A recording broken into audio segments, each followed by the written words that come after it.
सुदामा की दरिद्रता का रहस्य। भावपूर्ण स्क्रिप्ट। क्यों भगवान श्री कृष्ण का बचपन का प्रिय मित्र सुदामा जीवन भर दरिद्रता में रहा? क्या यह कोई साधारण घटना थी या इसके पीछे कोई गहन कारण छुपा था? बहुत समय पहले की बात है। एक गांव में एक गरीब ब्राह्मणी रहती थी। वह दिन भर भीख मांगकर जो अनाज मिलता उसी से अपना पेट भरती थी। लेकिन एक बार ऐसा हुआ कि 5 दिनों तक उसे अन्न का एक दाना भी नहीं मिला। भूख से व्याकुल वह केवल पानी पीकर रातें काट रही थी। छठे दिन उसे दान में कुछ चने मिले। उसने सोचा कल सुबह प्रभु को भोग लगाकर ही इन्हें खाऊंगी, लेकिन उसी रात कुछ चोर उसके घर में घुसे। उन्होंने उन चनों को सोने की मोहर समझकर चुरा लिया। ब्राह्मणी जाग गई और रोने चिल्लाने लगी। उसका शोर सुनकर गांव के लोग जागे और चोरों के पीछे दौड़े। हड़बड़ाहट में चोरों ने वह पोटली एक आश्रम में फेंक दी।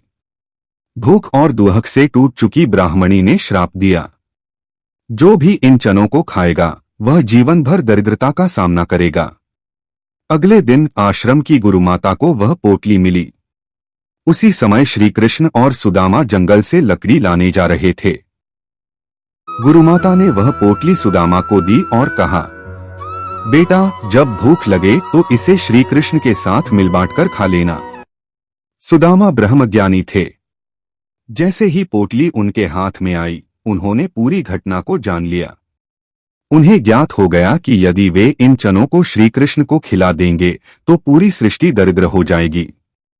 सुदामा ने सोचा, यदि मैं अकेला इस श्राप को सह लूं तो पूरी दुनिया और मेरे मित्र श्री कृष्ण इस विपत्ति से बच जाएंगे। यही सोचकर उन्होंने सारे चने स्वयं ही खा लिए। परिणामस्वरूप उन्हें जीवन भर दरिद्रता झेलनी पड़ी। लेकिन जब वह वर्षों बाद द्वारका पहुंचे और श्री कृष्ण से मिले तो भगवान ने उनके त्याग, प्रेम और मित्रता को देखकर उन्हें अपार ऐश्वर्य का वरदान दे दिया। कथा का भावार्थ।